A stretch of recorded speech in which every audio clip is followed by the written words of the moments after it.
നമ്മൾ പഠിച്ച സ്കൂളിലേക്ക് തിരിച്ചു പോവുക എന്നുള്ളത് വളരെ സന്തോഷം തരുന്നൊരു കാര്യമാണല്ലേ. പക്ഷേ ഞാൻ പഠിച്ച സ്കൂളിലേക്ക് അല്ല കേട്ടോ, ഞാനും പാറും കൂടിയിട്ട് പാറുവിൻ്റെ സ്കൂളിലേക്കാണ് പോകുന്നത്. ഇപ്പോൾ അങ്ങനെ എല്ലാ ദിവസവും ഓടിപ്പോവാനും സാധിക്കില്ലല്ലോ. സാറ്റർഡേ ലീവുള്ള ദിവസം നോക്കിയിട്ട് വേണം ഇപ്പോൾ പോകാൻ കേട്ടോ. ഇതേ കൂടെ പാറുവിൻ്റെ ഫ്രണ്ടും ഉണ്ട് കേട്ടോ. അങ്ങനത്തെ ഞങ്ങൾ MESലെത്തിയിട്ടുണ്ട്. ഞങ്ങൾ എത്തിയ ദിവസം അവിടെ ഒരു സെലിബ്രേഷൻ നടക്കുകയാണ് കേട്ടോ.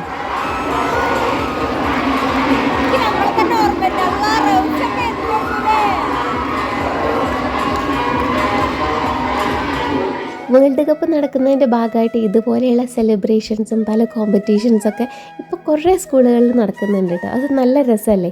അപ്പോൾ നമ്മൾ ചെന്ന ദിവസം അവിടെ ഇങ്ങനെ കോമ്പറ്റീഷൻസും ഭയങ്കര രസമായിട്ടൊക്കെ നടക്കുന്നൊരു ദിവസമായിരുന്നു കേട്ടോ. അവിടുത്തെ ആഘോഷങ്ങളൊക്കെ കണ്ടപ്പോൾ രണ്ടുപേരും പറയായിരുന്നു, ഷെടാ നമ്മൾ പഠിച്ചപ്പോൾ ഈ വേൾഡ് കപ്പ് ഒന്നും വന്നില്ലല്ലോ എന്നും പറഞ്ഞിട്ട്. എന്തായാലും നല്ല രസമായിരുന്നു. അവിടെ പോയിട്ട് ടീച്ചേഴ്സിനെയും ഫ്രണ്ട്സിനെയും പ്രിൻസിപ്പൽ സാറിനെയും ഒക്കെ കണ്ടു കേട്ടോ. എല്ലാവരും അത്യാവശ്യം നല്ല ബിസി ആയിരുന്നു. എന്നാലും അതെ, പോയിട്ട് സന്തോഷമായിട്ട് പോന്നു.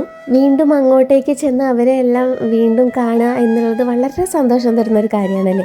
എന്തായാലും നമ്മൾ തിരിച്ചു വരുന്ന വഴിക്കത്തെ ഒരു സ്നാക്സിൻ്റെ കടയിൽ കയറിയതാണ് കേട്ടോ. ആ ഷോപ്പിലാണെങ്കിലോ എന്തോരം സാധനങ്ങളാണെന്നറിയും. നമ്മൾ സാധാരണ ഉഴുന്നുവട, പഴംപൊരി അല്ലെങ്കിൽ പരിപ്പ് വട, ഇങ്ങനെ കുറച്ച് ഐറ്റംസൊക്കെ അല്ലേ സാധാരണ നമ്മൾ കാണാം. പക്ഷേ ഇവിടെ അങ്ങനെ നല്ല കേട്ടോ. ഇന്ന് വരെ ഞാൻ ലൈഫിൽ പേര് പോലും കേട്ടിട്ടില്ലാത്ത ഒരുപാട് എന്തൊക്കെയോ സാധനങ്ങളായിരുന്നു. എന്തായാലും അതിൽ നിന്ന് കുറേ സാധനങ്ങളൊക്കെ നമ്മൾ വാങ്ങിച്ചു കേട്ടോ. വാങ്ങിക്കുന്ന സമയത്ത് എല്ലാ സാധനങ്ങളുടെയും പേരൊക്കെ ചോദിച്ച് മനസ്സിലാക്കിയിട്ടെങ്കിൽ കൂടി ഇപ്പം എനിക്ക് ആ പറഞ്ഞതിൻ്റെ പേരൊന്നും ഓർമ്മയില്ല.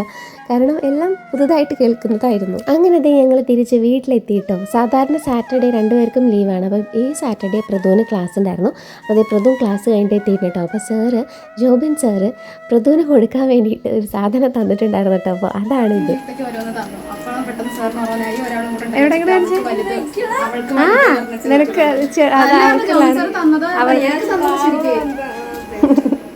അത് പ്രദുവിന് പ്രത്യേകം പറഞ്ഞിട്ട് തന്നാ.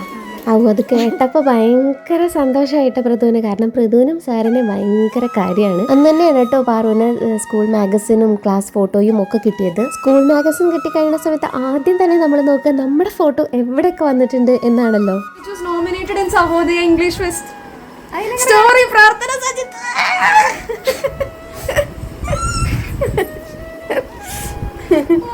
ആ എക്സൈറ്റ്മെൻറ്റിൻ്റെ പിന്നിലൊരു സ്റ്റോറി ഉണ്ട് കേട്ടോ. ഇപ്രാവശ്യം +2 എക്സാമിൻ്റെ പ്രിപ്പറേഷനൊക്കെ കാരണം കൊണ്ട് തന്നെ മാഗസിന് വേണ്ടി വേറെ സ്റ്റോറി ഒന്നും എഴുതാൻ വേണ്ടിയിട്ട് പാറുവിന് സാധിച്ചിട്ടുണ്ടായിരുന്നു. സഹോദരിക്ക് ഷോർട്ട് ഫിലിമിന് വേണ്ടി പാറു എഴുതിയിട്ടുള്ള സ്ക്രിപ്റ്റാണ് ഇവിടെ സ്റ്റോറി ആയിട്ട് വന്നിട്ടുള്ളത് കേട്ടോ. അത് പാറു എക്സ്പെക്ട് ചെയ്തിട്ടേ ഉണ്ടായിരുന്നില്ല. ഭയങ്കര സന്തോഷമായിരുന്നു. Thanks to Jobin sir and Dhanya ma'am. ഇതാണ് ഞാൻ ആദ്യം പറഞ്ഞത്, നമ്മൾ പഠിച്ച സ്കൂളിലേക്ക് തിരിച്ചു ചെല്ലുമ്പോൾ കിട്ടുന്ന ആ ഒരു ഹാപ്പിനെസ് എന്ന് പറയുന്നത് അതൊരു വേറെ ലെവൽ തന്നെയാണ് കേട്ടോ.